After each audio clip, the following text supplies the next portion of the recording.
For instance, you've just shared something you're proud of. Maybe it's a project you've been working on for months, an idea you finally had the courage to voice, or simply a photo of yourself feeling confident. Then come the comments, the criticism, the mockery, the people who seem to take genuine pleasure in tearing you down. Your stomach tightens, your face flushes, you feel that familiar sting of hurt and anger rising in your chest. Now imagine a different response. Imagine reading those same hateful words and feeling nothing. Not numbness, not suppression, but genuine indifference.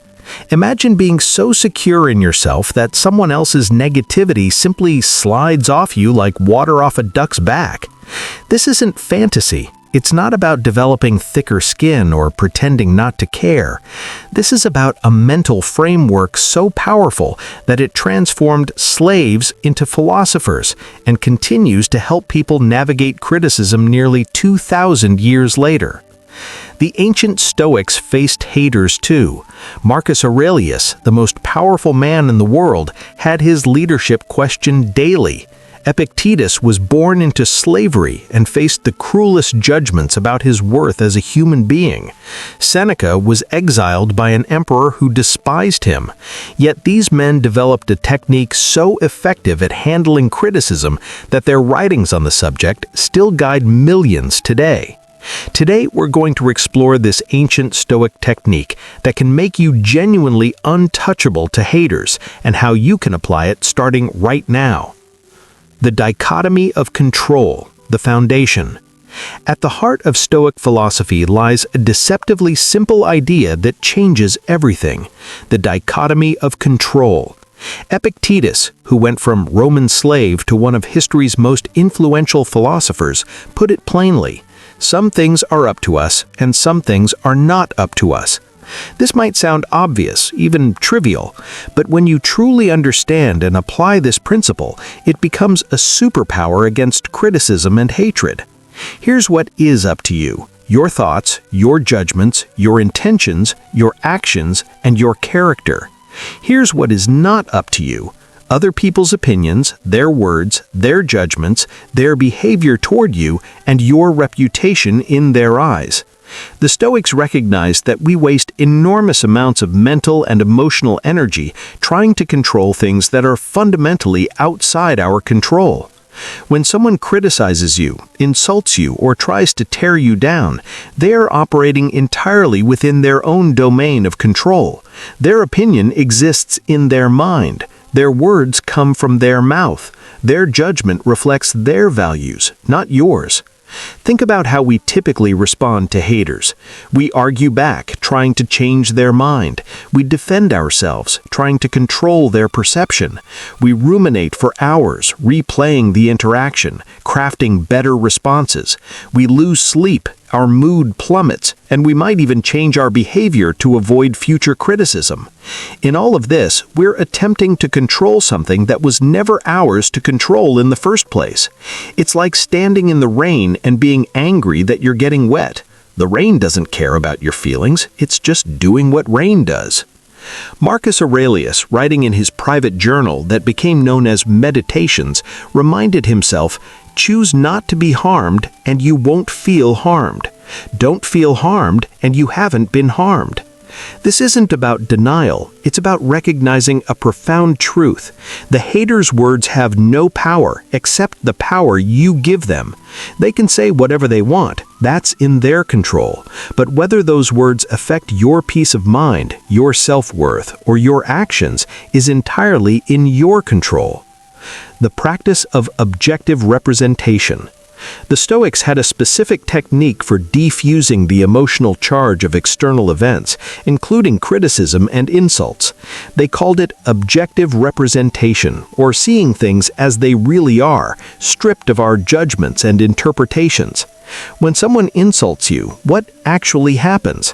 Vibrations in the air reach your eardrums, or photons carrying pixel patterns reach your retinas. That's it.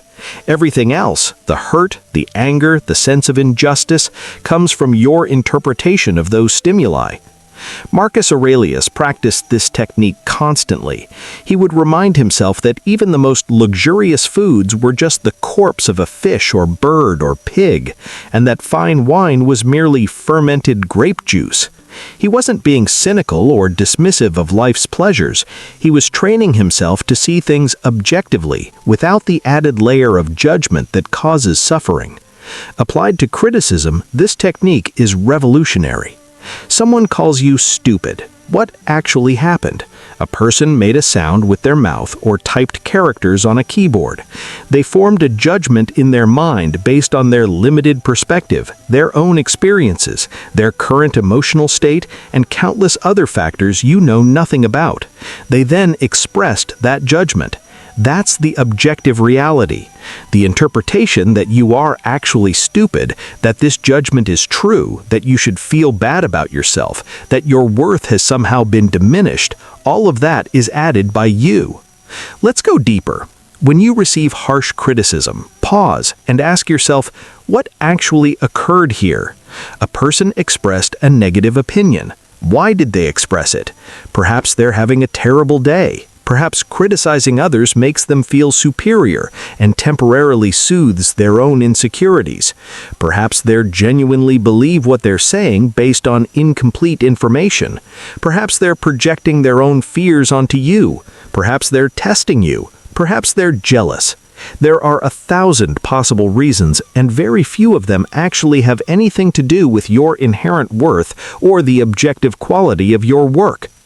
The Stoic philosopher Epictetus taught his students, if someone criticizes you, consider whether the criticism is true. If it is, why be upset about hearing the truth? If it isn't, why care about the opinion of someone who is mistaken? This creates a foolproof system. Either the criticism has merit, in which case it's valuable feedback you can use to improve, or it doesn't have merit, in which case it's just noise that can be ignored. Understanding the hater's nature. The Stoics spent considerable time studying human nature, not to excuse bad behavior, but to understand it clearly and remove its power to disturb them.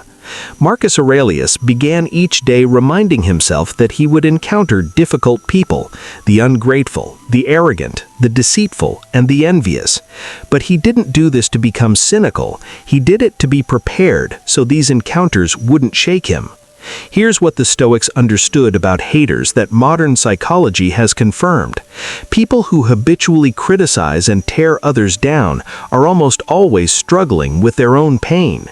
Someone secure in themselves, content with their life, and genuinely happy has no need to diminish others. Criticism and hatred flow from insecurity, envy, fear, and inner turmoil. As the saying goes, hurt people hurt people. When you understand this, haters become almost pitiable rather than threatening. Imagine someone standing in a pit, throwing mud at people walking by on the path above. The mud might splatter on you, but you recognize the thrower is the one standing in filth, not you. You don't climb down into the pit to argue with them.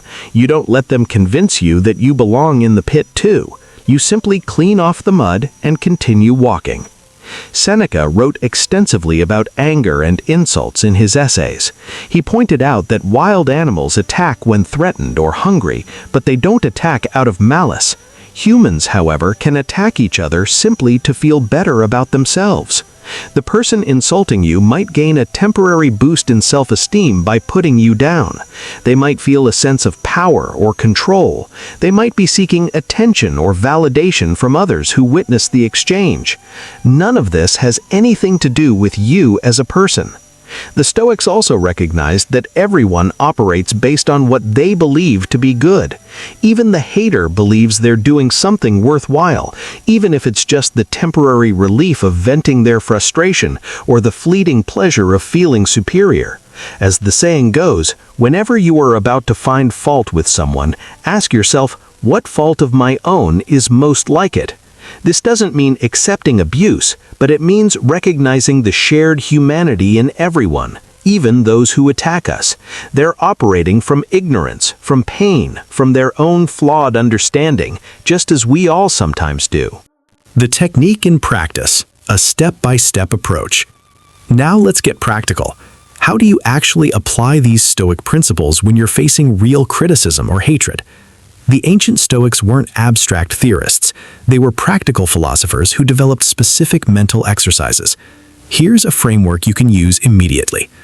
First, when you encounter criticism or hatred, pause. This is crucial. Don't react immediately. The Stoics valued the space between stimulus and response. In that space lies your freedom. Take a breath. Recognize that you are experiencing an external impression, something coming from outside yourself. Epictetus taught that we should examine every impression and ask, is this something within my control or not? Second, practice objective representation. State to yourself exactly what happened without interpretation. A person wrote that my work is terrible, not I'm a failure. Someone said I'm ugly, not I'm unattractive. Strip away the emotional charge and see the event for what it is, a series of words expressed by another human being. Third, consider the source. Is this person qualified to judge? Do they have the expertise, the context, the information necessary to make a valid assessment? Are they someone whose opinion you would actively seek out and value? If someone who has never created anything criticizes your creation, why would their opinion carry weight? If someone who doesn't know you judges your character, on what basis are they operating? Fourth, extract any truth. Even from the harshest, most unfairly delivered criticism, there might be a grain of truth. The Stoics were committed to self-improvement and saw every interaction as a potential learning opportunity. Is there anything valid in what they're saying, however poorly expressed? If so, thank them mentally for the feedback and use it. If not, move to the next step. Fifth, remember your values and your purpose. The Stoics believed in living according to virtue and reason. Marcus Aurelius constantly reminded himself of his principles and his duties. When you're anchored in your own values, in what you know to be true and important, other people's opinions become mere weather, temporary conditions that pass without changing who you fundamentally are. Ask yourself, does this criticism suggest I violated my own values or failed at my purpose? If not, it's irrelevant. Sixth, practice sympathia, the Stoic concept of interconnectedness and compassion. Even toward your hater, you can practice understanding. What pain are they in that causes them to lash out? What ignorance prevents them from seeing clearly? You don't have to engage with them or accept abuse, but you can recognize their humanity and their struggle. This doesn't make you weak. It makes you untouchable because you're operating from a place of strength and understanding rather than reacting from hurt. Finally, return to your own sphere of control. You've examined the criticism. You've extracted any value. Now release it and return your focus to what you can actually control. Your next action, your response, your character. The Stoics were deeply practical people. They didn't waste time on things that didn't matter. After addressing criticism appropriately, they moved on. The deeper truth, building anti-fragility.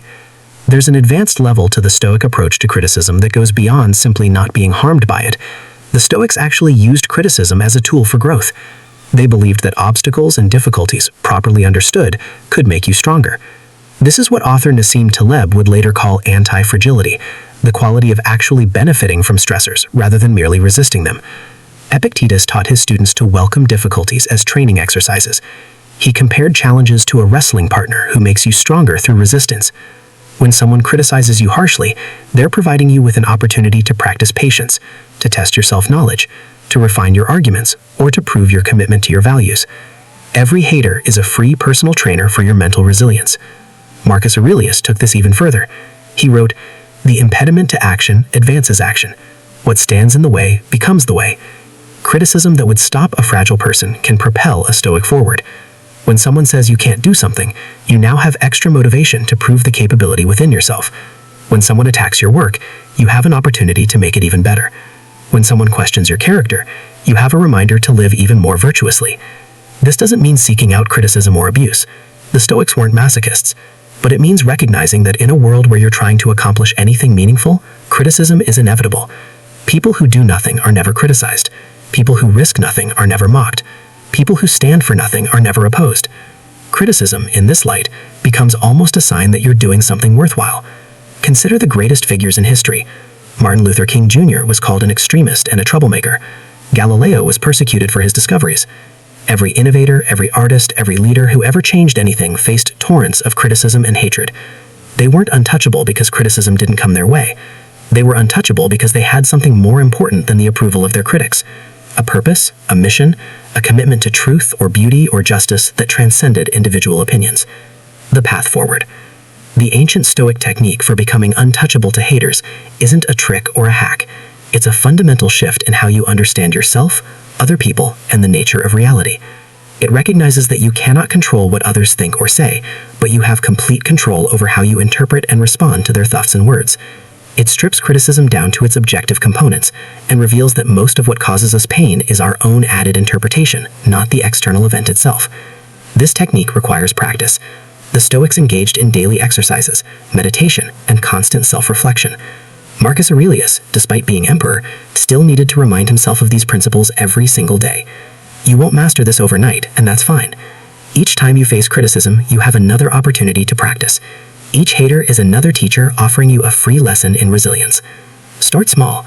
The next time someone criticizes you, pause, breathe, ask yourself what actually happened. Consider the source. Extract any useful truth.